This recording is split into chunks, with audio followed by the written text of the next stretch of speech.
Hello class. So today we are going to learn about variation and causes of variation in detail. Contents. Variation. Differences. Variation is the difference between individuals within a species. This can be caused by inherited or environment factors. Variation can be continuous or discontinuous. Hidden variation. Hidden variation are those variation which are easy to spot, but most variation are hidden. Like if you hold your breath for a long time and your friend doesn't hold their breath for a long time, or your blood looks the same as your friend, but it may belong to a different blood group. Discontinuous variation, a characteristic of any species with only a limited number of possible values, shows discontinuous variation. Human blood group, gender, and eye color are the some example of discontinuous variation. And human height is an example of continuous variation. It ranges from that of the shortest person in the world to that of the tallest person. Any height is possible between these values, so it is continuous variation. For any species, a characteristic that changes gradually over a range of value shows continuous variation.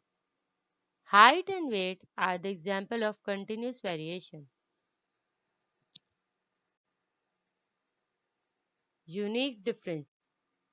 Genetic variation is what makes us all unique, whether in terms of hair color, skin color, or even the shape of our faces. Biometrics. Biometrics are biological measurements or physical characteristics that can be used to identify individual. Face recognition, signature recognition, hand, voice, and face recognition are the example of biometrics. Causes of variation. Inherited features. Inherited is why you look similar to your mom or dad. People's body have characteristics like the shape of their nose or the color of their eyes, and parents pass on these characteristics to their children. Genes. Genes are passed from parent to child and an important part of what decide how children look and act. Genes affect the way our body works, including how we look, our eyes, hair, and skin color are decided by genes. It is said that genes cause genetic effects in our bodies. The environment. Variation in a features as a result of the surrounding is called environment variation. Environment affects how our inherited characteristics develop, like language, body shape, and mental health. Identical twins. Some features vary because of a mixture of inherited cause and environment cause. For example, identical twins inherit exactly the same features from their parents. However, if you take a pair of twins, twin A is given more to eat than twin B. Twin A is likely to end up heavier. Changing environment. Characteristics of animals and plants can be affected by the factors such as climate, lifestyle, diet, and culture. If you eat too much, you will become heavier, and if you eat too little, you will become lighter.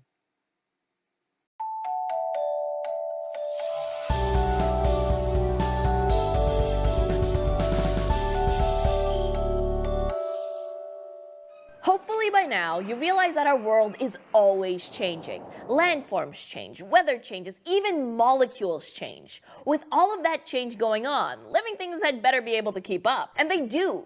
When the world around them changes, living things change too, sometimes in a big way. So what can happen to living things when the world around them changes? You may recall that once upon a time we talked about pineapples, and we said they were picky because they could only grow in lovely, lush, tropical climates. No pineapples at the poles, right? That's because the environment in the tropics is perfect for growing pineapples. An environment is made up of the conditions around a living thing. Now that might sound kind of like the definition of the word ecosystem, but the word environment is usually used to talk just about non-living things in an ecosystem, like temperature or the amount of rain or even how much pollution there is. So while the environment at the poles isn't great for growing pineapples, it suits other living things just fine. Like penguins in Antarctica and polar bears at the North Pole. If we put these animals into a pineapple field, they'd get pretty hot and unhappy. That's because they have adaptations for the cold. An adaptation is a characteristic that helps an organism live in its environment. But sometimes, when an environment changes, it upsets the delicate balance of the food chains in an ecosystem. For example, about 360 million years ago, the Earth looked a lot different than it does now. The Earth was much warmer, and the land was covered with lots of forests and swamps. And the animals that lived then? Let's talk about centipedes that were 2 meters long, amphibians that were 6 meters long, and dragonflies that were the size of large birds. Clearly, none of these creatures are still around.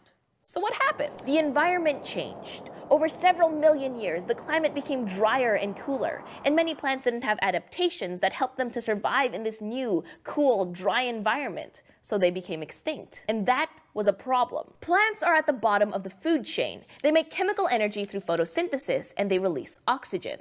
All of those plants made lots and lots of oxygen. There was more oxygen in the Earth's atmosphere then than there is now, enough to support all of those giant insects. But when the plants became extinct, the animals that depended on all of that oxygen could no longer survive. Ciao, giant insects! And the amphibians and other animals that ate those insects had less food, so they didn't do much better. See ya, giant amphibians! But let's take a look at how adaptations can help a living thing fit into its environment using another smaller insect.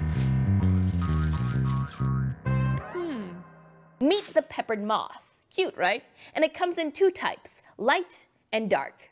As you can probably tell, the dark-colored moths are a lot easier to see when they're resting on trees, and easier to see means more likely to become snacks for birds and other predators. That means the light moths have an adaptation that helps them live in their environment. So if we went through the woods looking for moths, we would expect to catch more dark moths than light ones. Now, what would happen if the environment changed? It did. True story. A couple hundred years ago, people started burning a lot of coal for fuel, and this made a lot of pollution. The pollution coated the trees, turning them dark with soot and dirt. The dark moths now had the adaptation that helped them fit into the environment. They blended in with the trees, which were now dark too. The moths that were lighter, though, not so lucky. In the polluted environment, they couldn't blend in as well, so they got eaten more often than the dark moths. The dark moths that lived reproduced to make more dark moths. The results? After the environment had been polluted for a long time, there were more dark moths than light ones. Fortunately, we've gotten to be a lot smarter about pollution. Over the last 50 years, the environment has changed from more polluted to less polluted, and the trees aren't covered with dark dirt anymore. As you can see in this diagram, the number of light-colored moths is on the rise. All living things have characteristics that help them to fit into their environment called adaptations. If the environment, the conditions in which something lives, changes, then the living things change too. The living things might gain different adaptations that help them to survive in the new environment, or the result might be more severe and affect the whole food chain. But more on that next time.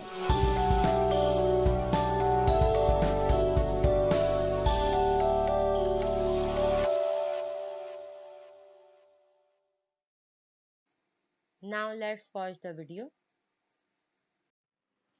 Home assignment. Answer the following questions in your copy by the help of the given keywords.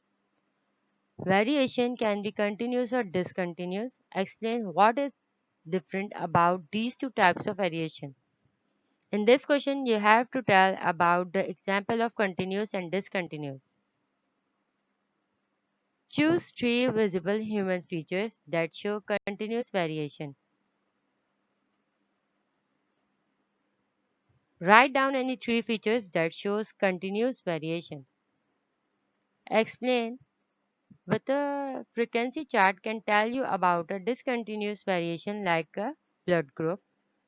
In this question, you have to explain about the frequency chart of continuous variation or discontinuous variation.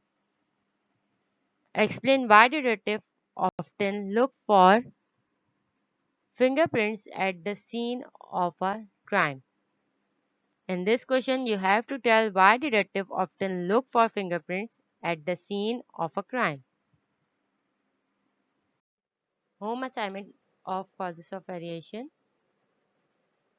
List two visible features that Rachel has inherited from her mother. Explain how a genes can influence on what you look like. List two of Rachel's features that won't change after she is born because they are not affected by her environment. People who diet lack certain minerals are often shorter than average. Is this an example of genetic or environment variation?